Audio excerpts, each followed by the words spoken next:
जिस तरह से डिलिमिटेशन को संवैधानिक रूप से कमज़ोर करने का काम भारतीय जनता पार्टी कर रही है, इस षड्यंत्र के खिलाफ हम हैं। ये तो अभी कर देना चाहिए था। महिलाओं को आपने 5 साल क्यों इंतजार कराया? उन महिलाओं से झूठा वादा किया आपने उनको एक झुंझुना पकड़ा दिया आरक्षण बिल ला करके और लागू नहीं किया।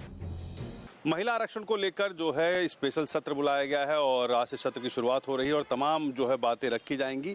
महिलाओं को सशक्त करने के लिए और भागीदारी देने के लिए जो है केंद्र सरकार ने जो है इसका प्रस्ताव रखा था। हमारे साथ मौजूद है आराधना मोना मिश्रा जी, कांग्रेस के वरिष्ठ नेता हैं और विधायक भी हैं। मैडम, कैसे देखते हैं कि एक बड़ा कि महिलाओं को सशक्तिकरण देना है, महिलाओं को भागीदारी देनी है, उसके लिए जो है महिला आरक्षण या यूँ कहें कि सदन में भी आरक्षण के लिए?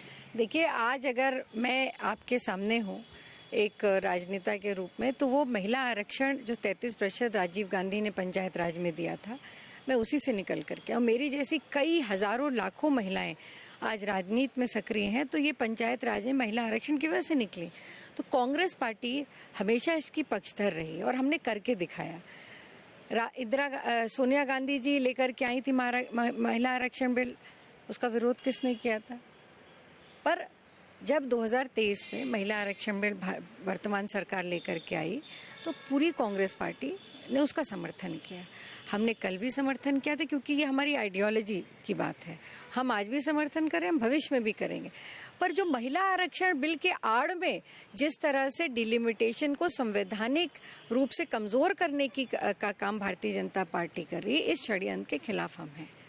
वहीं अगर बात की जाए, कह रहे हैं कि आधी आबादी को जो है हिस्सेदारी दे रहे हैं, भागीदारी होगी और जो पार्लियामेंट की सीटें हैं वो 800 से ज़्यादा हो जाएंगी। तब ये विचारधारा भारतीय जनता पार्टी की पार्लियामेंट के चुनाव के पहले क्यों नहीं आई थी? 2023 में जब ये बिल पास हो गया था तो यही तो कह रही थी कांग्रेस पार्टी, यही तो हमारी मांग थी कि इसको लागू कर दीजिए।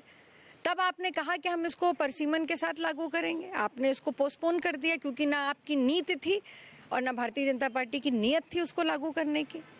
अगर आप उसी वर्तमान परिस्थिति में अगर 33% आरक्षण महिलाओं का लागू कर देते तो आज पार्लियामेंट के चुनाव में और कई राज्य के जो चुनाव इस बीच में हुए उन महिलाओं को प्रतिनिधित्व करने का मौका मिलता। आपने वो मौका उनसे छीन लिया।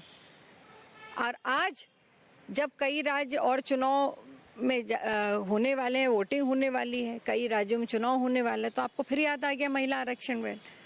और महिला आरक्षण बिल तो खाली आगे एक मास्क है, इसके पीछे क्या है? संविधान का पार्ट है डिलिमिटेशन। संवैधानिक अधिकार है डिलिमिटेशन में बदलाव करने का। आज जिस तरह का ड्राफ्ट इन्होंने प्रस्तुत किया, जो संशोधन उसमें कर रहे हैं, इसके बाद तो संवैधानिक रूप से डिलिमिटेशन कमज़ोर हो जाएगा, संविधान कमज़ोर हो जाएगा और लेजिस्लेचर उसको कभी भी कोई भी सरकार साधारण मेजॉरिटी से पास करा सकती है। तो ये एक बड़ा विषय है जहाँ पे आप संविधान को कमज़ोर कर रहे हैं।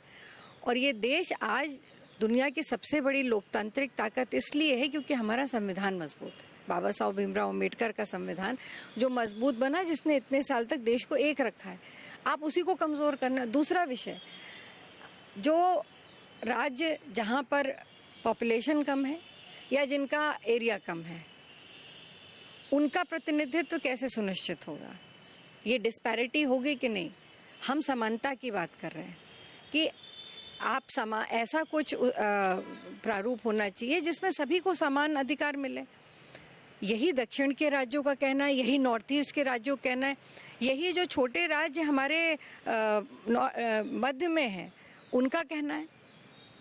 तो ये जो समानता है ये कहीं ना कहीं आवश्यक है और ये होनी चाहिए। यही सब डर है। और आपको इतनी जल्दी क्या है कि 2 दिन में आप चर्चा करके सदन को समाप्त कर रहे हैं, स्पेशल सेशन बुला रहे हैं?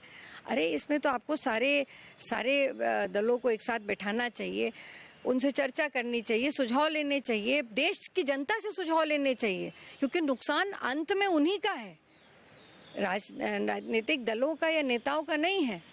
भुगतेगा कौन? लेकिन कह रहे हैं 29 में जो है इसको पूरी तरीके से लागू कर दिया जाएगा। इसी 2029 के चुनाव से ही ये प्रभावी रहेगा पूरा। नहीं, अभी क्यों नहीं? ये तो अभी कर देना चाहिए था। महिलाओं को आपने 5 साल क्यों इंतजार कराया? किसकी गलती है? आपने इंतज़ार कराया, उन महिलाओं से झूठा वादा किया आपने उनको एक झुंझुना पकड़ा दिया आरक्षण बिल ला करके और लागू नहीं किया, उसको फाइलों में दबा दिया। अब आपको 2029 में अपनी ज़रूरत है, तब आप उसके ऊपर चर्चा करना शुरू कर दें। तो यही तो भारतीय जनता पार्टी का दोहरा चाल और चरित्र है। धन्यवाद। तो ये थी आराधना मनोज मिश्रा जी ने साफ तौर पर कहा कि भारतीय जनता पार्टी ने जब ये बिल 2023 में पास हो चुका था तो उसको तभी से ही लागू कर देना चाहिए थे। अब सिर्फ महिला आरक्षण के नाम पर जो है कहीं ना कहीं चुनावी ध्रुवीकरण की एक सोची समझी रणनीति है। कैमरा पर्सन आदित्य तिवारी के साथ रामनुज भट्ट, के न्यूज़, लखनऊ।